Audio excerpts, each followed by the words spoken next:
Hello. I just wanted to do a quick review of one of my favorite books that I read before the pandemic, and it is called Daring Greatly by Brené Brown. And what I loved about this book was the topic of vulnerability and being able to use it as a strength versus a weakness. By admitting to who we really are and our shortcomings, and being able to be open about that so that you could be proactive in strengthening your weaknesses and also getting the help you need, but also seeing vulnerability as a foundation for having genuine relationships, whether it be interpersonally or professionally.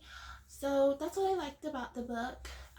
What I could say that really affected me that kind of doesn't really relate all to, well, it does really relate because it relates with mental health.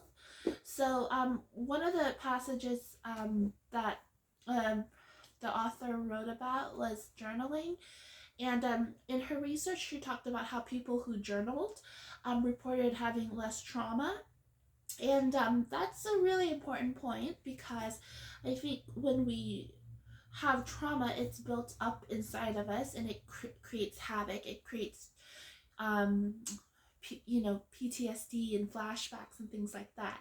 And so journaling is a way to get out all the gunk that most of the time it's that we're the problems that were inflicted onto us that we didn't really have a choice and being exposed to. So we can reclaim our power by journaling, by getting all that gunk out.